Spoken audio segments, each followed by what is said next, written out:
दोस्तों, मित्रों, आधुनिकता को समझने के लिए, हिंदी साहित्य के इतिहास को समझने के लिए हम जब फ्रांस की क्रांति और रेनेसा की बात करते हैं और किस प्रकार से ईश्वर का स्थान मनुष्य ले लेता है और मनुष्य का केंद्र में आना ही आधुनिकता का केंद्र में आना है।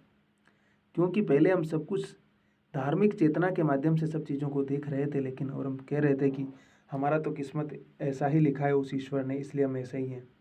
लेकिन बाद में हमने क्या किया कि उन सारी आस्थाओं से दूर होकर के हमने मनुष्य को साहित्य के और ज्ञान के केंद्र में स्थापित किया। और जब हमने मनुष्य को साहित्य और ज्ञान के केंद्र में स्थापित किया तो सारी चीज़ें उसी रूप में हमारे सामने आती है। और तर्क को महत्वपूर्ण स्थान दिया, फिर टेक्नोलॉजी ने इस काम को, विज्ञान ने इस काम को महत्वपूर्ण बनाया कि पृथ्वी घूम रही है सूर्य के चारों ओर, सूर्य नहीं घूम रहा है।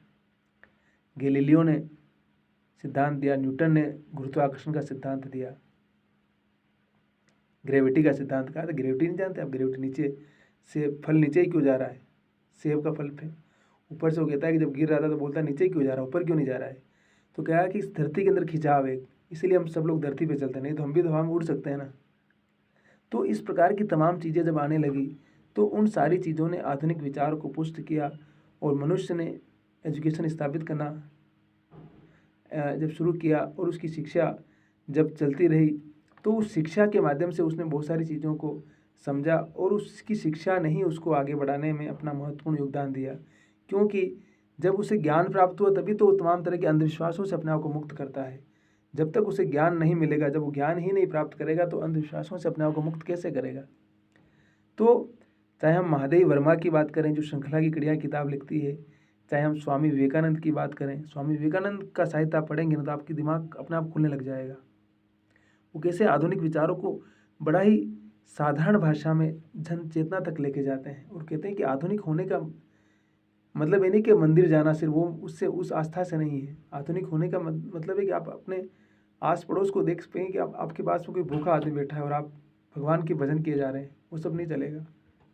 इसलिए वो बार बार मनुष्य की चेतना को डेवलप करने की बात करते हैं और लॉजिक की बात करते हैं और कितना शिक्षा उस दूर दराज रिमोट के एरिया में जा सकती है और समाज को नई चेतना दे सकती है। उस चेतना की बात बार बार स्वामी विवेकानंद करते हैं और मुझे लगता है कि यही आधुनिकता है। राजा राम मोहन राय भी बात करते हैं, वो सती प्रथा के खत्म करने की बात करते हैं, विधवा विवाह की बात करते हैं और एजुकेशन पर फोर्स इसलिए देते हैं वो लोग। और बंगाल के थ्रू अगर आधुनिकता हिंदुस्तान में फैलती है तो कोई आश्चर्य की बात नहीं है, क्योंकि अंग्रेज सबसे पहले वहीं थे और वहाँ से फिर बाद में धीरे धीरे इसका स्प्रेड होता है और फैल करके ये सब तरफ फैलती है। और जिसे हम हिंदी जाति या भारतीय समाज या हिंदी समाज कहते हैं तो वहाँ भी चेतना का प्रसार ऐसे ही होता है और ये चेतना बहुत महत्वपूर्ण थी हमारे लिए। तो आधुनिक साहित्य को समझने के लिए आधुनिकता को समझना बहुत ज़रूरी है। चाहे उपन्यास हो, चाहे कहानी हो, चाहे नाटक हो, उसकी चेतना में किस प्रकार से आधुनिक विचार आया और उस आधुनिक विचार ने समाज को और ख़ास तौर से महिलाओं के अधिकारों की बात करना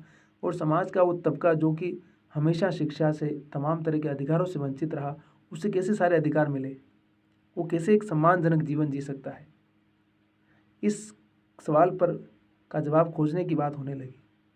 और गांधी, अंबेडकर और तमाम विचारक जो आधुनिक हिंदुस्तान के विचारक हैं, जो कि एक आज़ाद मुल्क का सपना देख रहे थे, उनके साथ यही सवाल था कि हम कैसे एक बेहतर समाज कैसे बनाएं।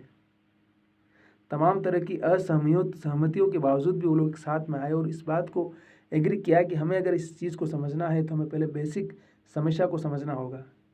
और समस्या यही है कि हमें जहालत और गरीबी का समाधान ढूंढना होगा। शब्बा खैर, हंसते रहिए, मुस्कुराते रहिए, मस्त रहिए और हमारे एप्रिशिएट कीजिए हमें और हंसते रहिए ख़ास तौर से, और अपने वक्त का सही इस्तेमाल कीजिए और आगे बढ़ते रहिए। और शुभ दिन आपका।